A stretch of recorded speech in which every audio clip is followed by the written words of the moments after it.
আমার প্রিয়জনেরা, প্রভু যীশুর নামে সকলকে জানাই নতুন বছরের শুভেচ্ছা। একটা নতুন বছরের প্রথম দিনে আমরা এসেছি।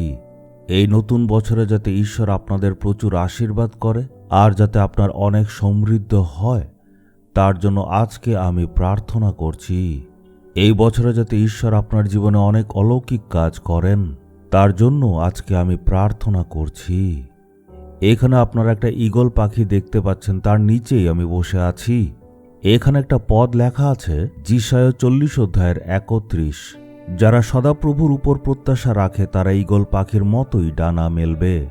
এই নতুন বছরে যাতে আপনারা ঈগল পাখির মতো নতুন শক্তি প্রাপ্ত করতে পারেন, তার জন্য বাইবেল পড়ুন আর প্রতিনিয়ত প্রার্থনা করুন। আপনি যদি ঈগলের মতো উড়েন, তখন জগতের যত বাধা বিপত্তি আছে তার থেকে আপনি উপরে উঠে যাবেন। ঈশ্বরের সহভাগিতার গভীরতায় আসতে হবে। এই শক্তি আপনি পাবেন, তাই অভিনন্দন। চলুন দেখি এই বছরে ঈশ্বরের প্রতিজ্ঞা আমাদের জন্য কি। আমরা মথি লিখিত সুসমাচার 7 অধ্যায়ের 7 পদে দেখব। এখানে প্রভু 3টে জিনিস বলছেন। চাও, তোমাদের দেওয়া হবে; খোঁজো, তোমরা পাবে; কড়া নাড়ো, তোমাদের জন্য দ্বার খুলে দেওয়া হবে। চাও, খোঁজো, কড়া নাড়ো। আপনি ঈশ্বর থেকে আজকে বা ভবিষ্যতে যখনই চান সেটা উনি পূর্ণ করবেন, কিন্তু বিশ্বাস নিয়ে চাইতে হবে। প্রভু যীশুর নামে আর বিশ্বাস নিয়ে প্রার্থনা করতে হবে। এই বছর আপনার কি কি আশীর্বাদ দরকার? হয়তো আপনার সন্তানের বিয়ে হচ্ছে না, বা আপনি ঘর বানাতে এখন চাইছেন, বা আপনি একটা চাকরি খুঁজছেন, বা ব্যবসার জন্য নতুন রাস্তা খুঁজছেন, বা হয়তো হতে পারে এই বছরে আপনার একজন সন্তান চাই, বা হয়তো সেবা কাজে উন্নতি চাই, বা হয়তো কর্মক্ষেত্রে প্রমোশন দরকার। কোনো কারণে হয়তো গত বছর সেটা পূর্ণ হয়নি, কিন্তু এই বছর যাতে হয়, ঈশ্বর আপনাকে সেগুলি দেবেন। কিন্তু আপনার মুখ খুলে প্রভু যীশুর নামে চাইতে হবে। আমাদের ঈশ্বর অপেক্ষা করছে যাতে আপনি মুখ খুলে প্রার্থনা করেন। তাহলে মনে বিশ্বাস নিয়ে যীশুর নামে চাইলে আপনি নিশ্চয়ই পাবেন। তারপর প্রভু বলছেন, তুমি খোঁজো, তুমি পাবে। কি খুঁজতে হবে? বাক্যের মধ্যে প্রভু বলছেন, তুমি যদি সম্পূর্ণ হৃদয় দিয়ে আমাকে খোঁজো, তাহলে আমি তোমার সামনে প্রকট হব আর তোমায় আশীর্বাদ দেব। বাইবেলে যির্মীয় 29 অধ্যায়ে এই কথাগুলি লেখা আছে। ঈশ্বর আমাদের বলতে চান সম্পূর্ণ হৃদয় দিয়ে যাতে তাকে আমরা খুঁজি। খ্রিস্টীয় বিশ্বাসীর জীবন শুধু এটা না যে শুধু আশীর্বাদই খুঁজব। ঈশ্বরের দর্শন করার জন্য আমাদের মনে যাতে ইচ্ছা থাকে। ঈশ্বর বলেন, আমার প্রজারা যাতে আমার দর্শনের খোঁজি হয়। ঈশ্বরের শক্তি আর উপস্থিতিকে যাতে আমরা প্রতিদিন খুঁজি। সম্পূর্ণ হৃদয় নিয়ে যখন ঈশ্বরের চরণে আসব, তখন প্রভুর উপস্থিতি অনুভব করব। ঈশ্বর এটাই চান যাতে আপনি উনার আরও কাছে আসেন। আপনি বিশ্বাস করেন খ্রিস্টীয় জীবন শুধু এটা না যে কিভাবে আশীর্বাদ পাব। প্রভুর চরণে আসতে হবে, উনার কাছে আসুন, উনার উপস্থিতিতে আসুন, যিশুর সাথে চলুন। আপনি খুঁজলে নিশ্চয়ই পাবেন।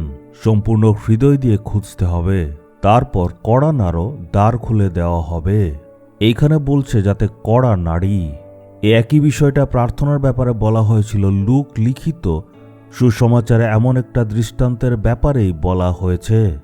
একজন ব্যক্তি তার প্রতিবেশীর দরজার কড়া নেড়ে বলছে, সেইখানে আমার একজন বন্ধু দূর দেশ থেকে এসেছে, তাই তার জন্য কিছু খাবার দিতে পারবেন? এই বলে প্রতিবেশীর দরজার কড়া নাড়ল। কিন্তু সে বলল, আমি ছেলে মেয়েদের সাথে শুয়ে আছি, খুবই পরিশ্রান্ত, পারবো না। কিন্তু তারপরেও সেই ব্যক্তির আকুলতার জন্য সে ঘুম থেকে উঠে তাকে রুটি দিল। এখানে যিশু বলতে চাইছেন, অন্যর জন্য প্রার্থনা করতে হবে। শুধু স্বার্থপরের মতো নিজের জন্য প্রার্থনা করলে চলবে না। হে প্রভু, যারা আমার সাথে কাজ করে তারা সকলে যাতে উদ্ধার পায়। যারা আমার প্রতিবেশী তারা যাতে সত্যটাকে জানে।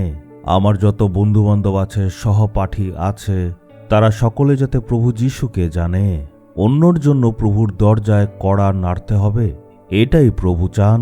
এই 3টে জিনিস মনের মধ্যে রাখবেন আর সম্পূর্ণ বিশ্বাস নিয়ে প্রভুর থেকে চান।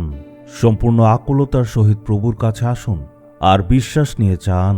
অন্যের জন্য প্রার্থনা করলে এই বছর আশীর্বাদ পাবেন। আমি এখন প্রার্থনা করব যাতে এই বছরে আপনি সম্পূর্ণ আশীর্বাদ পেতে পারেন। চলুন চোখ বন্ধ করি। হে প্রভু, আমরা বিশ্বাস করি আপনি আপনার বাক্যে বলেছেন, চাও তোমাকে দেওয়া হবে। এই পিতা ঈশ্বর, এই ব্যক্তি আজকে নিজের জীবনের জন্য, নিজের পরিবারের জন্য, অন্যদের জন্য প্রার্থনা করছে যাতে সবাই আশীর্বাদ পায়। আপনি তাদের আশীর্বাদ দিন। আপনি বাক্য দ্বারা প্রতিজ্ঞা করেছেন, যিশুর নামে তুমি যেটাই চাইবে সেটাই আমি পূর্ণ করে দেব। আজকে যারাই আপনার থেকে চাইছে তাদের জীবনে আশীর্বাদ দিন। আপনি বলেছেন আপনার খোঁজ করলে আশীর্বাদ পাবে। আজকে এরা সবাই আপনার খোঁজ করছে। আপনার বাণীকে তাদের শুনতে দিন, আপনাতে যাতে তারা আনন্দিত হয়। আপনার উপস্থিতিতে আসার অনুগ্রহ তাদের দিন। সবার জন্য আজ আমি প্রার্থনা করছি। হে প্রভু, আমাদের দেশে যেসব লোকেরা দুঃখে কষ্টের মধ্যে আছে, যারা অভাবে আছে, সংকটে আছে, সমস্যার মধ্যে আছে, তাদের সকলকে আপনি উদ্ধার করুন। তাদের জন্য প্রার্থনা করি। আমাদের দেশকে প্রচুর পরিমাণে আশীর্বাদ করুন।